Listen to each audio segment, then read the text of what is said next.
27절 말씀이요.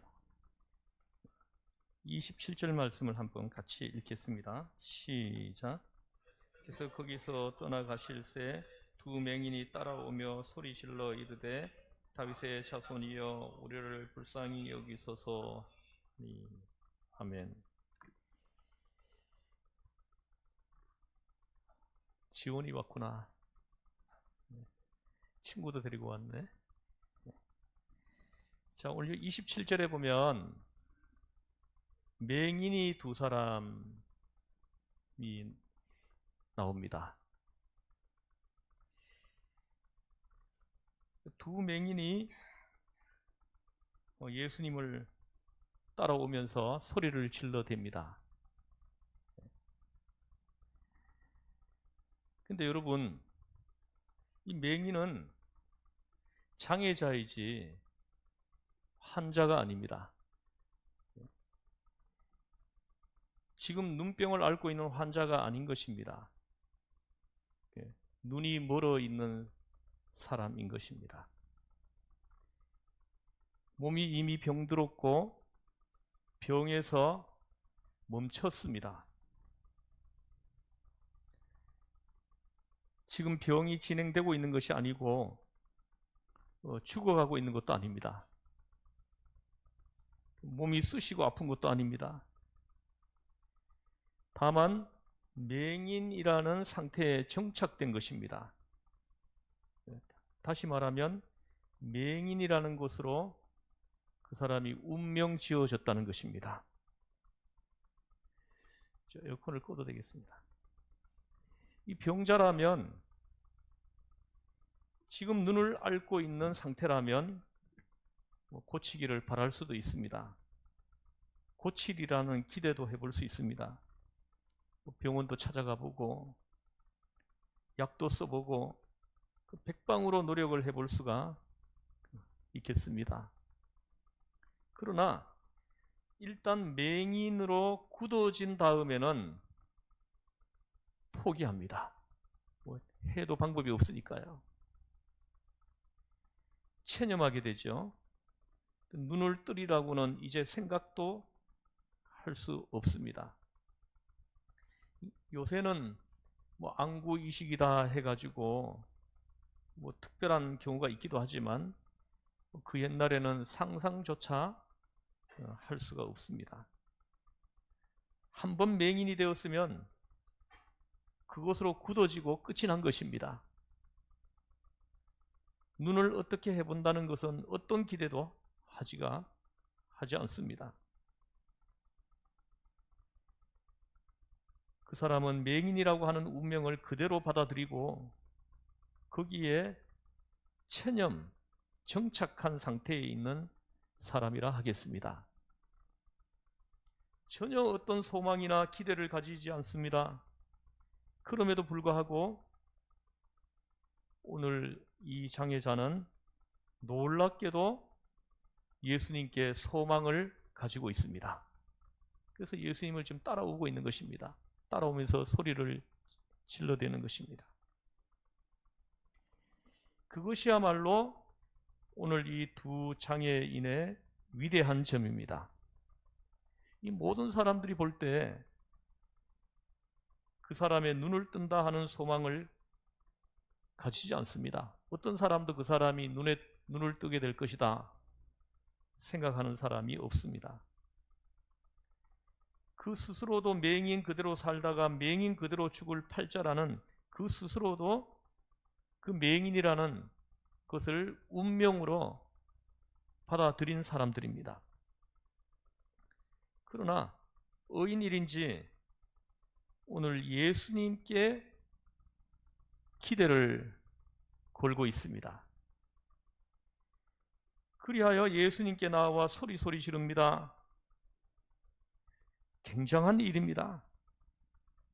맹인이 눈을 뜨게 해달라고 지금 예수님께 소리를 지르고 있는 것은 정말 놀란 일이 아닐 수가 없습니다. 오늘 우리는 맹인에 대해서 듣고 있습니다. 여러분은 맹인 이야기를 들으면서 나는 맹인이 아닌데 라고 착각을 해서는 안 됩니다. 내가 영적으로 오히려 이 사람들보다 더 불쌍한 맹인일 수 있다는 것을 여러분은 잊지 말아야 합니다. 나에게 영적인 시각이 있는지, 영적인 통찰력이 있는지, 내가 신령한 지식을, 정보를 넓게 받아들이면서 살아가고 있는지, 이런 점을 생각하면서 오늘 말씀을 들어야 할 것입니다. 여러분, 오늘 본문에 나오는 두 맹인의 경우를 보십시오. 우선 두 맹인이라는 것이 생각을 깊이 하게 만들어줍니다. 당시에 맹인들은 소외된 사람들입니다. 아무도 돌아보지 않는 사람이에요. 탈무드에서도 맹인은 죽은 자와 같다, 그렇게 말을 합니다. 그리고 이스라엘 사람들의 그 별난 세계관은 이 같은 장애자나 병자를 볼 때 불쌍히 여기기보다는 도덕적 차원에서 이해를 하고, 저 사람이 무슨 죄가 그렇게 많으면 저렇게 천벌을 받았을까 하는 식으로 생각을 했습니다. 문둥병자나 맹인, 더구나 나면서부터 맹인된 사람, 이런 사람을 불쌍히 여기기보다는 저주받은 사람쯤으로 치부하여 불결하게 여겼습니다. 그래서 그 당시의 사람들은 자기 집안에 식구 한 사람이 그런 장애자가 있으면 온 집안이 사람들로부터 멸시를 받았습니다. 장애인 한 사람이 있으면 그 집안 식구들까지도 사람들이 멸시했다는 것입니다. 저 집안은 그렇고 그런 집안이다 하면서 멸시했습니다. 손가락질 당하지 않으려고, 그래서 그 집안 식구들은 아예서 그 장애인을 집에서 내쫓아 버렸습니다. 집안 식구로부터도 끊어진 이 사람들은 정처 없이 방황해야 했습니다. 그런 것이 당시의 풍속이었습니다. 그 장애자는 그렇게 비참했습니다. 그러면 여러분, 쫓겨난 장애자가 어떻게 되겠습니까? 거지가 될 수밖에 없어요. 구걸하면서 겨우겨우 그 목숨만 연명하는 그런 삶을 살 수밖에 없는 것입니다. 누가복음 17장에도 보면은 그 맹인 10명, 나병 환자 10명이 그 떼를 지어 다니면서 그 먹을 것을 얻어 먹죠. 그러다가 예수님을 만나가지고 그 병을 고치는 그런 장면이 기록되어 있습니다. 그들은 떼를 지어 다니는 겁니다. 불행한 사람들끼리 서로 상부상조할 수밖에 없었으니까요. 오늘 본문의 두 사람도 그래서 두 사람입니다. 혼자 안 다니고 맹인 두 사람이 같이 어울려 다니는 것입니다. 불쌍한 사람끼리, 소외당한 사람들끼리, 한마디로 많은 사람으로부터 손가락질을 받고 버림받은 사람들끼리 그냥 어울려 다니는 것입니다. 서로 도우며 손목을 잡고 얻어먹으러 다니는 것입니다. 생계방도가 따로 있을 수가 없기 때문에 그렇습니다. 더 중요한 것은 그들이 예수님을 찾아가는 데에도 상부상조할 수 있었던 것입니다. 이 두 사람이었기 때문에 가능했다, 그렇게 봅니다. 만약에 이 두 사람이 그중 한 사람이라도 아유 그만둡시다, 우리는 맹인으로 살다가 죽을 운명인데 예수님 만난다고 우리 운명이 바뀌기는 하겠느냐, 이렇게 부정적으로 얘기하는 사람이 있었다면 아마 이 두 사람은 예수님을 따라오지 않았을 것입니다. 그런데 우리 한번 가보자, 들려오는 소문에 의하면 예수님이 나병 환자도 고치고 중풍병자도 고치시고 죽었던 사람도 살린다고 하시는데 우리 한번 가보자, 우리의 눈도 뜨게 하실 분이다. 놀랍게도 이 두 사람에게는 이 믿음이 생겨나 있었다는 거예요.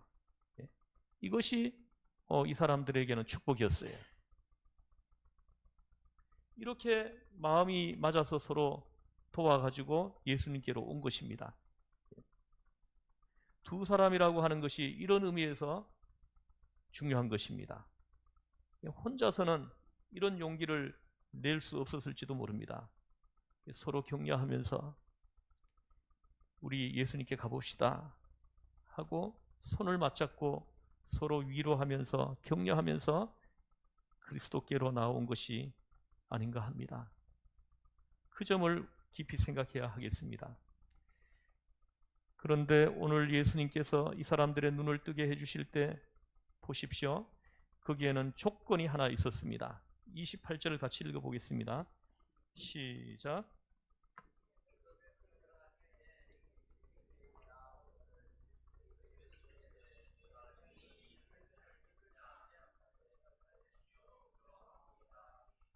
아멘.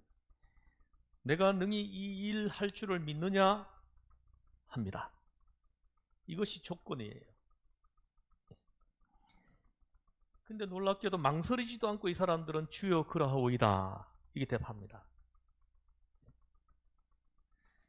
주님께서는 맹인들의 이 믿음을 보셨습니다.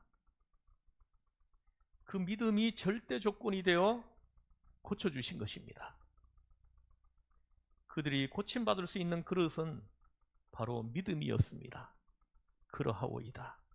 주님은 내 눈을 뜨게 하실 수 있는 분입니다. 이 믿음입니다. 그러면 그들의 믿음이 어떠한 것입니까? 눈으로는 못 보지만 들을 수 있었습니다. 이 사람은 앞만 못 보지 듣는 거는 다 듣고 말도 다 합니다. 저의 주변에도 저의 지인들 중에도 맹인 목사님들이 많이 있습니다. 며칠 전에도 한 분하고 통화했어요. 했는데 그 서울 여기 대림동에 그 삼성교회라고 맹인 교회가 있어요. 그 교회를 목회하는 목사님인데 서민택 목사님이라고 있는데 며칠 전에 통화를 했는데 지난주에 지금 수련회를 갔다 왔다 그러시더라고요. 뭐 어디 멀리 갔다 왔대요. 그 맹인 목사님이 맹인 성도님들을 데리고 수련회를 갔다는 거예요. 근데 그 사모님은 맹인이 아니세요. 사모님이 참 훌륭한 분이세요. 목사님은 설교만 하시는 거죠. 그 외의 모든 것들은 사모님이 다 하시는 거예요. 그래서 너무 이렇게 기뻤습니다. 수련회를 갔다 왔다 하는 말을 듣고.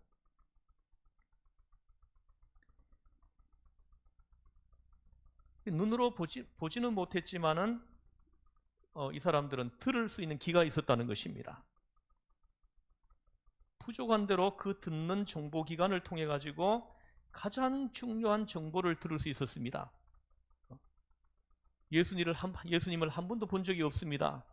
근데 예수님께 가기만 하면은 우리 눈을 뜰 수 있다 하는 것을 귀로 들어서 알게 됐다는 거죠. 다시 말하면 눈을 감았어도 귀는 열려 있었다는 말입니다. 그들은 그들의 그 청각을 극대화시킨 사람들입니다. 그 청각을 극대화시켜 가지고 자기들의 소원을 이룬 사람들이에요. 이 점이 중요합니다. 여러분, 할 수 없는 것을 찾는 것이 아니라 이미 가진 은사를 있는 한껏 이 사람들은 활용한 것입니다. 가지고 있는 그 은사를 활용해 가지고 소원을 이룬 것입니다.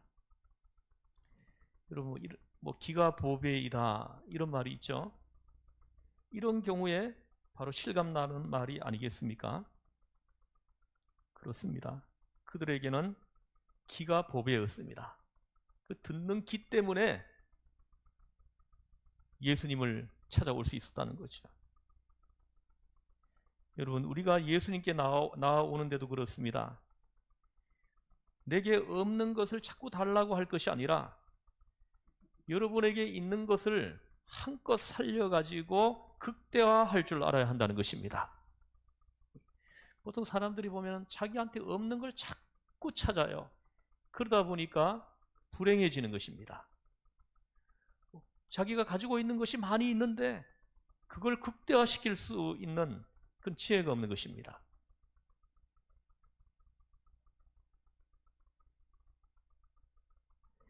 지금 현재 나에게 있는 것 가지고 주님 앞에 나서고 있는 것 가지고 봉사할 것입니다. 지식도 그렇습니다. 어떤 분들 보면 못 배운 것 지금 배우겠다고들 하는데 뭐 그럴 거 없습니다. 배운 것 가지고 잘하면 됩니다. 제가 아는 분 한 분은 뭐 한글을 못 읽어요. 그래서 우리 뭐 집사람이 한글을 가르쳐 드리려고 했는데 안 돼요. 연세가 많아가지고 안 돼서 뭐 포기했습니다. 근데 그분이 잘하는 게 있어요. 뭐냐면 음식을 참 잘 만듭니다. 예? 근데 한글도 못 읽으시는데 음식을 잘 만들어요. 예? 그래서 그분은 그 음식을 잘 만드는 거 가지고 사람들을 대접한단 말입니다. 예?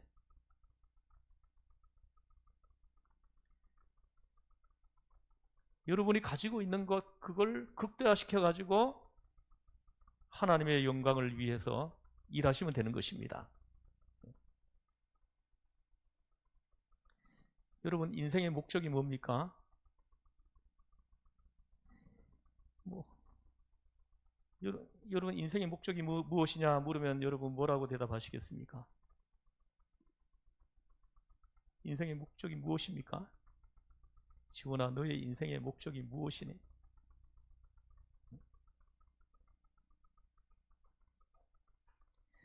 우리 모든 그리스도의 사람들에게 인생의 목적은 오직 하나님의 영광을 위해서입니다.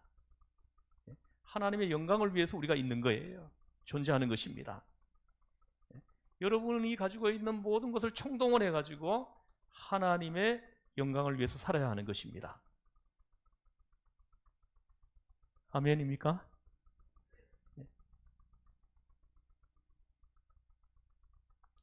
근데 여러분의 인생의 목적이 다른 데 있어요. 그러니까 불행해지는 것입니다. 여러분 하나님의 영광을 위해서 살면은 여러분들이 그냥 행복해져요. 한번 살아보세요. 하나님의 영광을 위해서 한번 살아보십시오. 내가 가지고 있는 이 손, 내가 가지고 있는 발, 내가 볼 수 있는 이 눈, 말할 수 있는 입, 이 모든 걸 총동원해 가지고 하나님의 영광을 위해서 한번 살아보십시오. 그럼 그때부터 여러분들이 이제 행복해지는 것입니다. 그때 참 만족이 우리한테 생겨요. 여러분 뭐 행복하려고 참 만족을 얻으려고 뭐 별거 다 하는데 한번 해보세요. 행복해지느냐고요. 참 만족이 찾아옵니까? 우리가 하나님의 영광을 위해서 살 때, 내가 하나님의 영광을 위해서 내가 존재할 때, 그때 비로소 내 인생이 의미가 있어지고 그때부터 행복해지는 것입니다.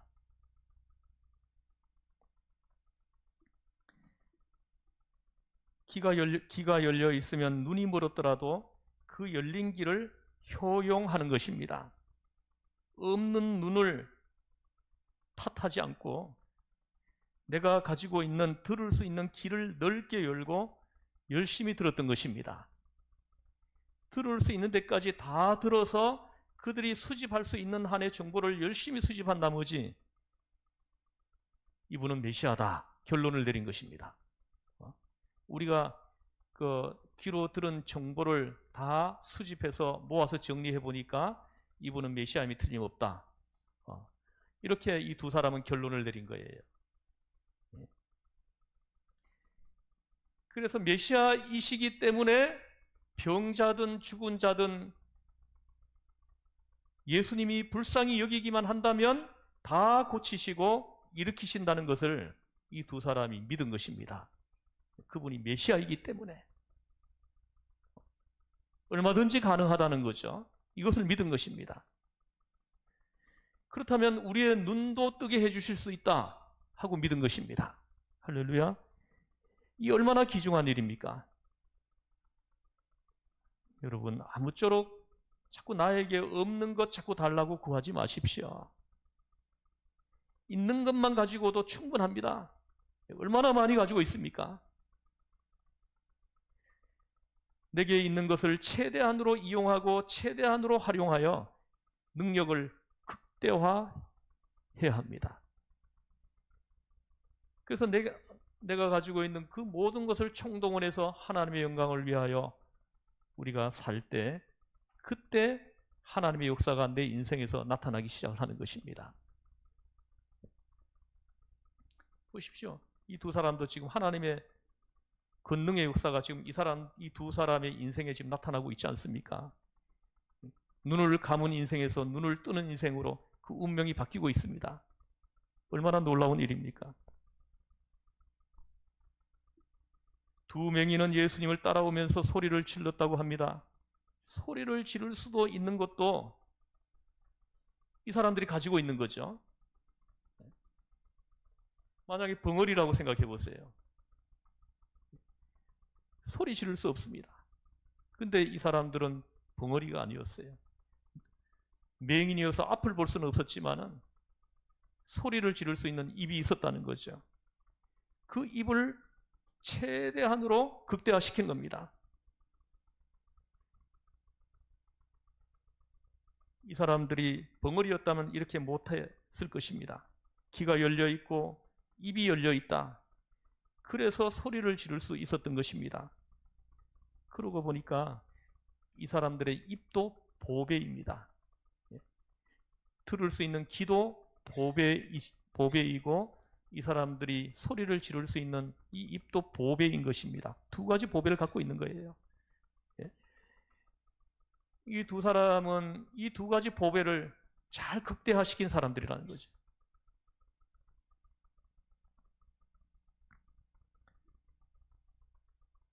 여러분, 나에게 없는 것은 보배가 아닙니다.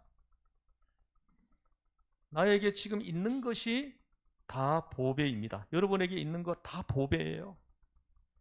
그걸 잘 활용하고 극대화시켜가지고 하나님의 영광을 위해 사용할 것입니다. 그럴 때 여러분 인생에 역사가 일어나는 것입니다.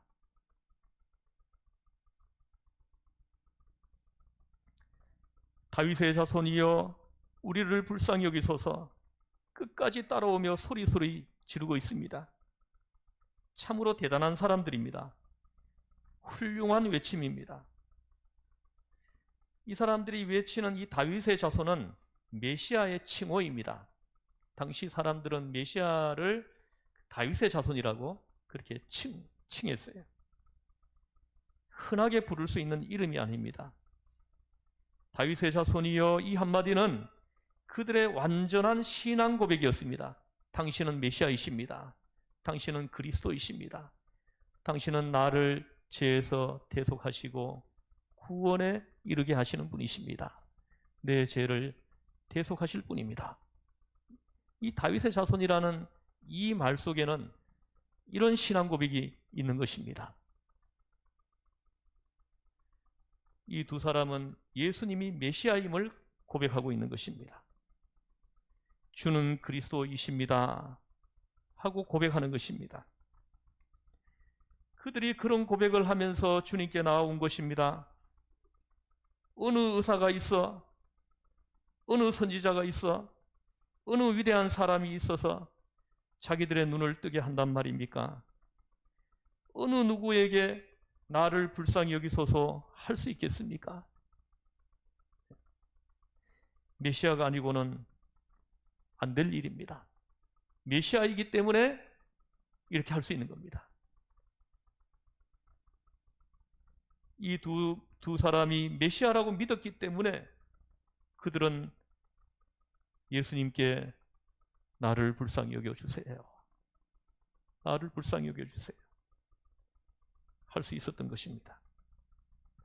예수님이 메시아이기 때문에, 메시아라고 철석같이 믿었기 때문에 저들은 그 엄청난 소원을 예수님에게 지금 아뢰고 있는 것입니다. 그러나 28절을 보십시오. 방금 우리가 읽었습니다. 다시 28절을 보십시오. 다윗의 자손이여 우리를 불쌍히 여기소서 하고 소리를 지르는데, 보십시오. 28절 예수께서 집에 들어가시매 이렇게 합니다. 다윗의 자손이여 나를 불쌍히 여기소서 하면서 소리 지르는데 예수님은 아무 반응 없이 그냥 집으로 들어가시는 거예요. 예수님께서 들었는지 못 들으셨는지 들은 척도 하지 않고 집으로 지금 들어가시는 것입니다.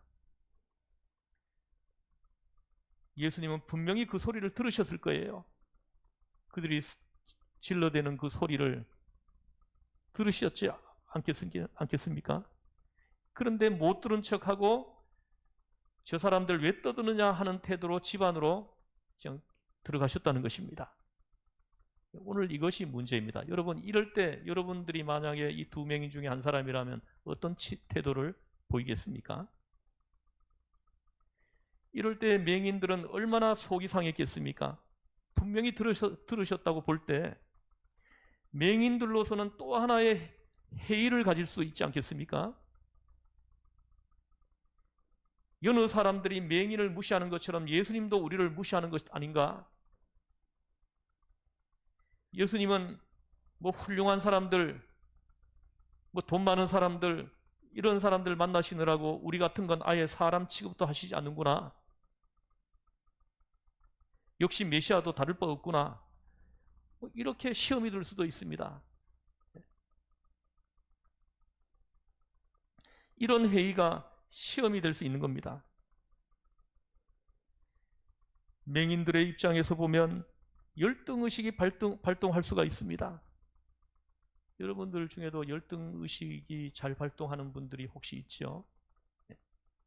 조그만 말에도 잘 삐지는 사람들이 있어요. 이런 사람들이 열등의식이 있기 때문입니다. 내가 이렇게 뭐 잘 갖추고 있고 역량이 있으면은 어떤 말을 해도 안 삐집니다.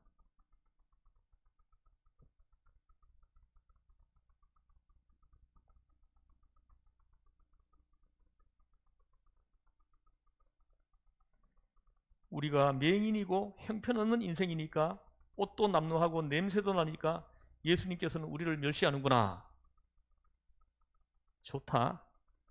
까짓건 맹인으로 죽으면 죽었지 더는 소리 지르지 않겠다. 이런 원망과 반발심이 얼마든지 생길 수 있는 그런 상황인 것입니다. 뭐 이럴 때 경상도 사투리로 뭐 때리쳐뿌라 뭐 이렇게 할 수도 있습니다. 제 주변에도 보면은 그런 일이 많습니다. 뭐 잠깐을 참지 못합니다. 토라져요. 조그만 말에도 토라집니다. 조그만 말에도 상처를 입어요. 이런 사람들은 대개가 열등의식이 많은 사람들이에요.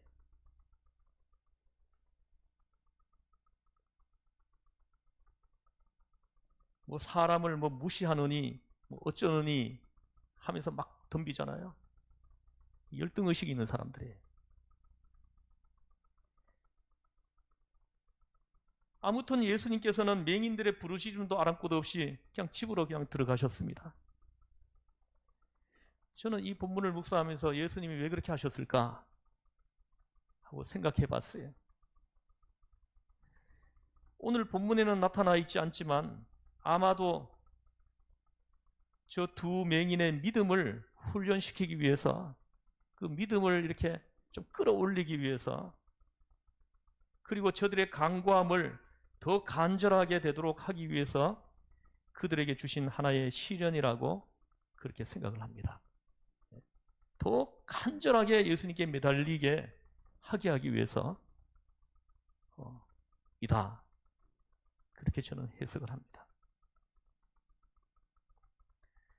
이렇게 잠깐 지체하는 사이 즉각적으로 응답해 주시지 않고 요 간격에 뭐 몇 분인지 뭐 1시간이 지났는지 정확하게 알 수는 없지만 그렇게 뜸을 들이는 그 시간이 정말 우리 영적으로 참으로 중요합니다. 성경에 보면 이런 경우가 참 많이 나와요. 바로 탁 해주시지 않고 막 뜸을 들입니다. 이때 이제 그 사람들이 어떤 태도를 취하느냐 이것이 얼마나 중요한지를 성경에서는 많은 곳에서 말씀을 하고 있습니다.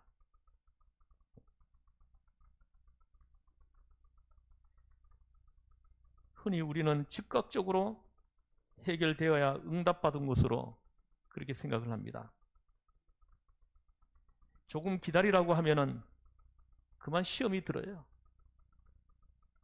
이를테면은 어린아이들이 뭐 부모에게 당장에 뭐 달라고 자꾸 쫄라댑니다. 그럴 때 현명한 어머니는 알았다 해놓고 며칠 후에 주시는 일도 있어요. 어떤 것은 몇 년 후에 주십니다. 여러분, 이것이 응답인 것입니다. 우리는 이 시간차를 극복할 수 있어야 됩니다.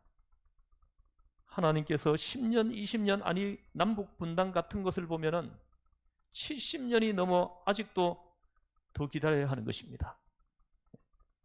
우리가 얼마나 많은 사람들이 남북 통일을 위해서 기도하고 있습니까?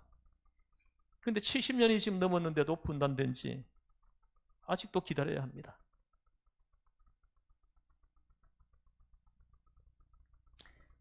근데 여러분, 응답을 하시지 않아서가 아닙니다. 이미 응답하셨고 지금 이루어지고 있는 것입니다.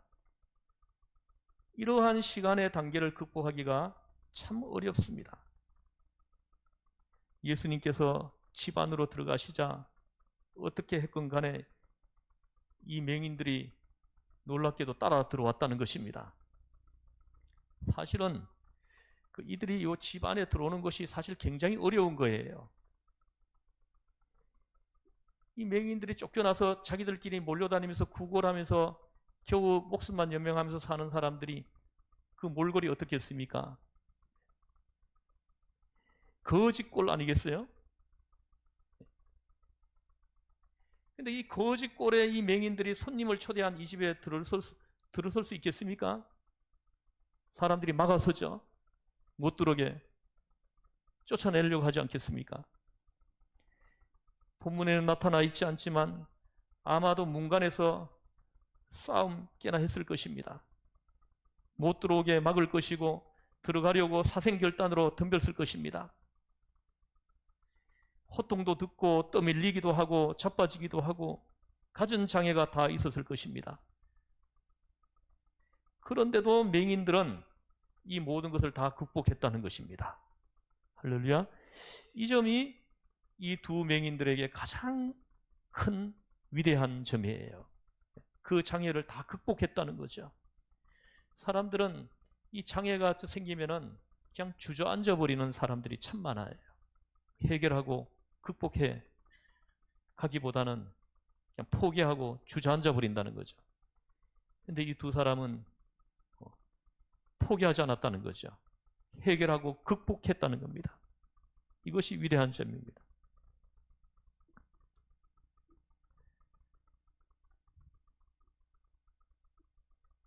우리에게는 이런 극복이 참으로 어렵습니다. 말은 쉽지 막상 그런 상황에 우리가 직면을 하면은 그것을 해결하고 극복하는 것이 정말 어려워요.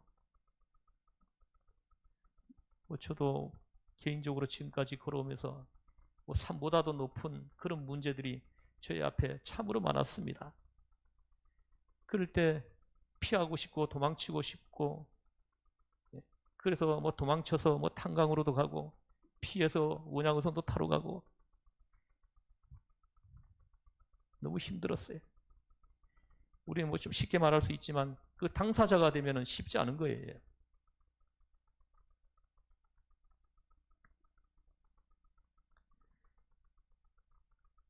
놀랍게도 이 두 맹인은 그 모든 장애를 다 해결하고 극복했다는 것입니다. 이 두 사람이 가지고 있었던 그 믿음이 이걸 극복하게 한 거죠. 아무튼 내가 하나님 앞에 나아가는데 장애가 되는 것 다 극복할 수 있어야 됩니다. 두 맹인은 그래서 위대한 믿음을 가졌다는 것입니다. 말은 쉬워도 이게 보통 어려운 발걸음이 아닌 것입니다. 집안에 들어섰습니다.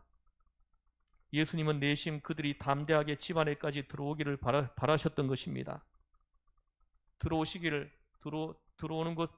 알고는 들어오나 보자 하면서 기다리신 것입니다. 두 맹인은 정말로 들어왔습니다. 비로소 예수님께서 맞아주십니다.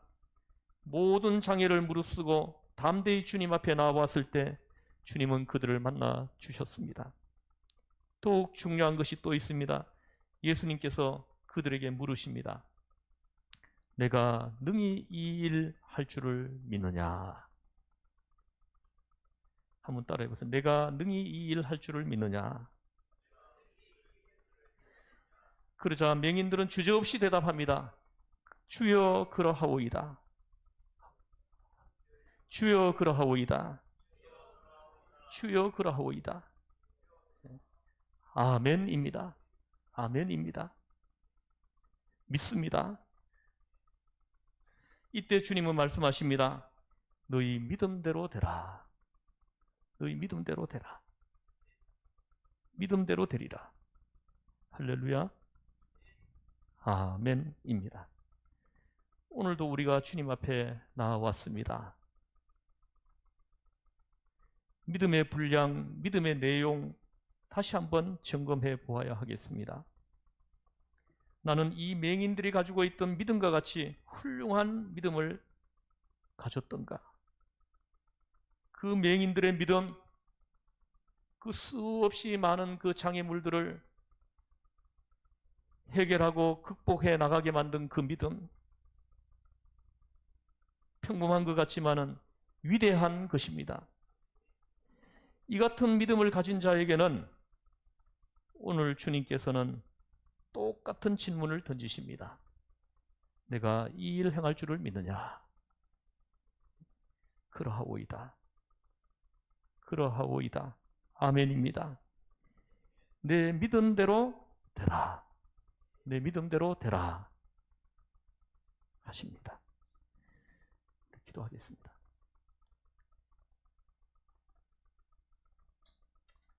하나님 아버지, 내가 능히 이 일 할 줄을 믿느냐? 그러하오이다. 그러하오이다. 아멘입니다. 이 두 맹인의 이 믿음이 우리 모두에게 다 생겨나는 놀라운 은혜를 하나님 앞에 구합니다. 하나님 우리를 불쌍히 여기셔서 믿음 없음을 도와주시고 이 두 맹인이 가지고 있던 이 간절한 믿음, 눈을 뜨기를 바라는 그 간절한 믿음이 우리 모두에게 있게 하여 주시옵소서. 우리를 죄에서 구원하신 예수님의 이름으로 기도드리옵나이다. 아멘.